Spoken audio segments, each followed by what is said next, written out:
Hi, my name is Sam Johnson and I'm a voice teacher.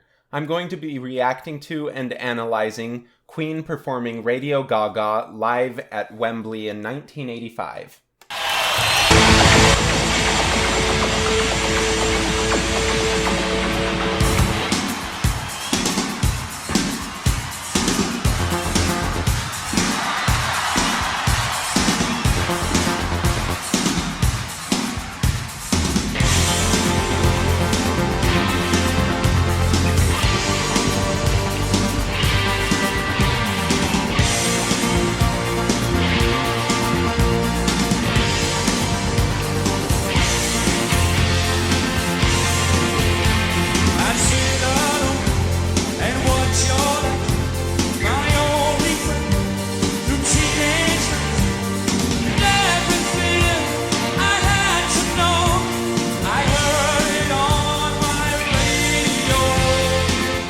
He has such a deep sounding voice, a really rich tone, even when he gets up into this area around his first bridge. Like, most of that was at the E and then to the G, and it sounded low because that's just what his voice sounds like. He's singing so well that his high notes don't really sound high. They sound like everything else, and because he's got such a rich just instrument to him, that they also sound rich at the top. So he's a magician.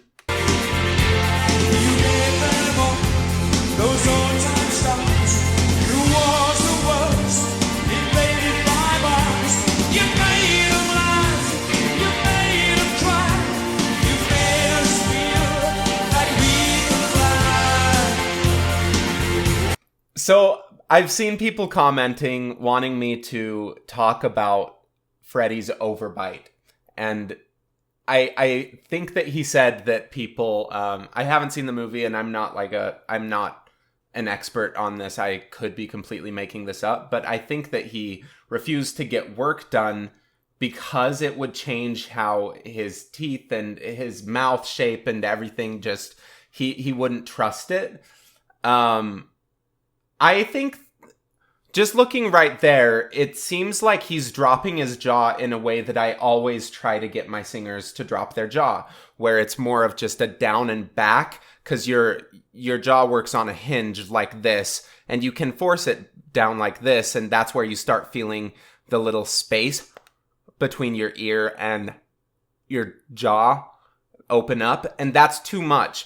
I'm wondering if having his overbite and it just makes this jaw movement a little bit easier.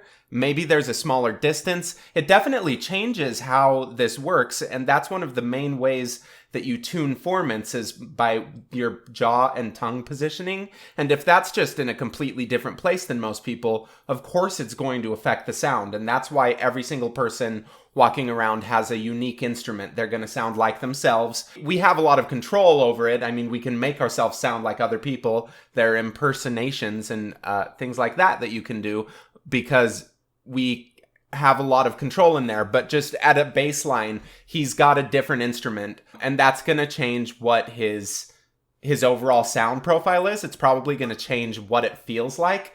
I'd assume in a positive way because he had such an impactful career and he's such a brilliant singer. But I don't know. I think it definitely affects it. My first guess is because it's the jaw. And as we continue watching, try to pay attention to his jaw just coming down. It's not jutting out hardly at all. So don't become some background noise, a backdrop for the girls and boys who just don't know or just don't care and just complain when you're not there. You had your time, you had the power, you dared to have your finest hour. Radio. Everybody. On the O, he covered his teeth. I'm just paying attention to his teeth so much because they're obvious. But on the O, he kind of curled his lip over, which darkened the sound a little bit more. Oh, radio. But he has a lot of control over whether or not he's covering his teeth with his lips, both on his upper teeth and his lower teeth. I have a teacher who I trust a lot who's convinced that just showing your upper teeth, especially up above that first bridge to second bridge, is just something that all good singers do. I know that there are a lot of people who actually believe this, and it's hard to refute when you see singers like Freddie just kind of snarling the whole time, exposing his upper teeth. I don't know exactly why it works, but for some people it definitely works, and it creates a brighter sound a lot of the time, which people seem to prefer. I always like a brighter sound. The thing that I don't want people to do is to just manipulate it so that they're always showing their teeth all the time, because that gets into a place where you're putting technique ahead of expression, and you're not going to be able to be fully expressive focusing on trying to do this. It just cuts off so many facial availabilities. And so I think that it's better to focus on how you're expressing yourself and the story that you're trying to tell, and let your face be a part of that, and then just trust that the technique will be there. But sometimes when you're just in a vacuum trying to isolate one thing at a time and fix little things, play around with whether it feels easier exposing your teeth or not. And maybe there will be a time where you're singing a high note and you have to expose your teeth, and that's the only way that it really comes through. And he's doing this a lot. He's got a lot of control over how much of his dental work is exposed. All we hear is Radio Gaga, Radio Boo-Boo, Radio.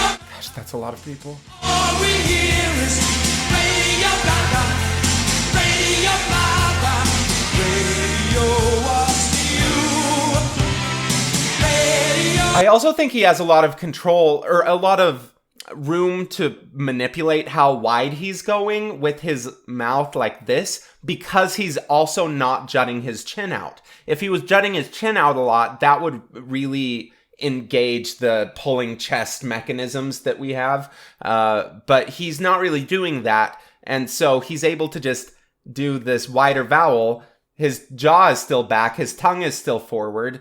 And everything is just working really well. It's just very trumpety, where it all kind of flares out with this horn at the end of his vocal tract, and everything inside is just really relaxed, helping him find a little bit more of a depth of sound, really, really deep sound, rather than just the nasal or just the trumpety blaring sound that you could get if you don't balance it out with some darkness.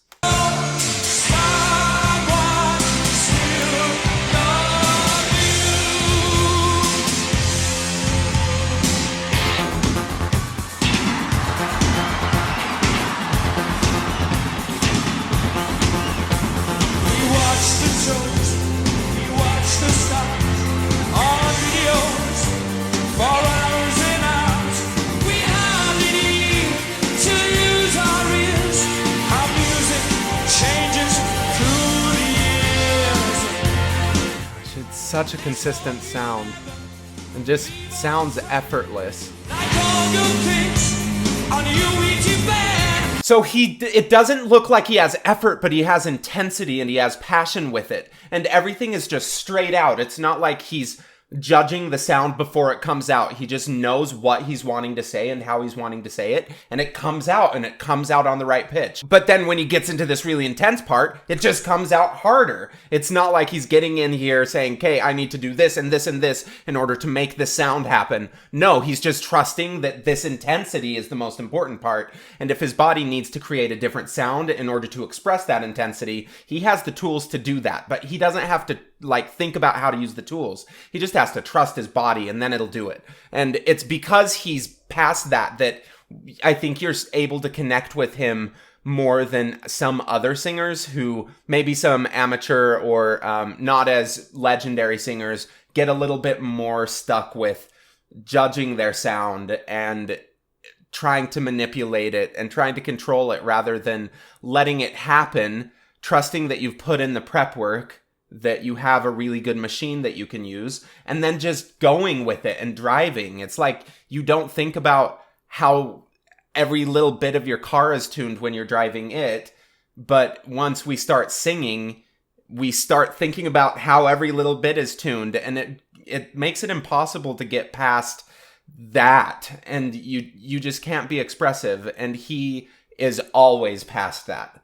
So stick around, 'cause we might miss you when we go try on all this with you. Had your time, you had the power, you get to have your finest hour, radio.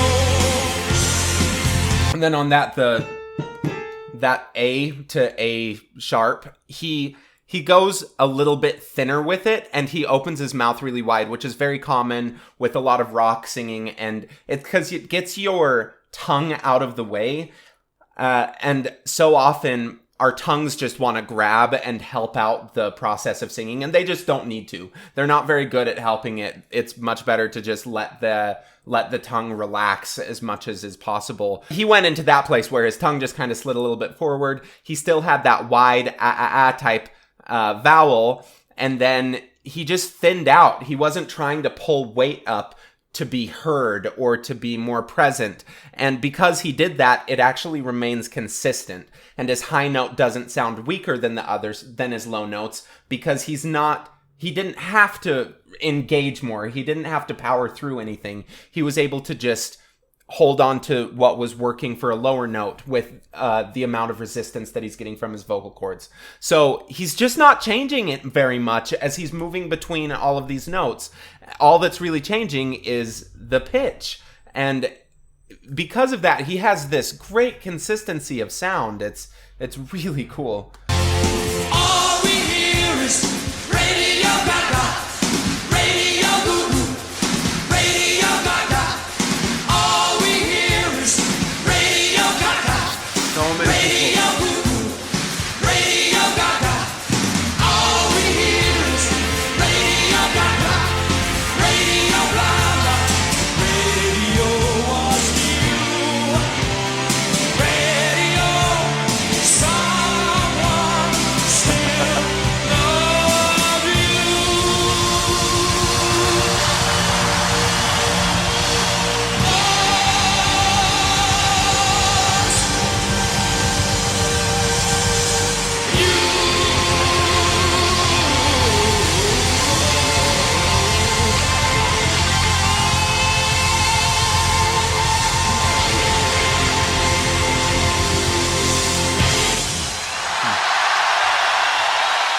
He was just so present.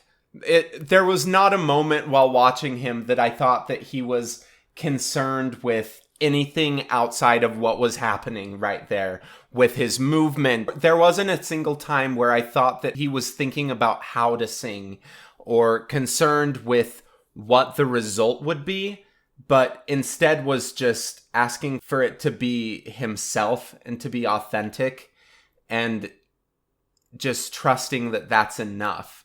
And because he's also just gifted with this amazing instrument and some weird anomalies in his anatomy, it just all works that he sounds great. But I don't think he's trying, and I don't think that he's it doesn't really feel like he cares what people think with it. His main concern is doing it and then letting everything else happen after. And that's a really great way to approach singing. And it makes it a little bit more accessible to everyone, I think, because if you just are focusing on what feels good and then letting what else happen as long as it feels good, that gives your body different options, and it's able to fine-tune those options so that you can get a better sound overall because you're focusing on what feels good. And if something feels good, it's usually healthy, and healthy singing produces a good sound. So you can really trust your body a lot for it to tell you what's working and what's not. So anyway, he's great. Everything was so good and easy and healthily produced. And he went into some extreme sounds when he went into overdrive at the end of some phrases and added a little distortion, and he did it fine, and it was healthy and easy. And there's not much to say about like things that he does wrong, because I sure don't know it. Thank you for watching. Please go check out my website, vocalease.net, where you can register for a lesson with me if I have any slots left, or with one of my other teachers who is very, very good, who does have slots left. So go check that out, vocalease.net, and thank you for watching.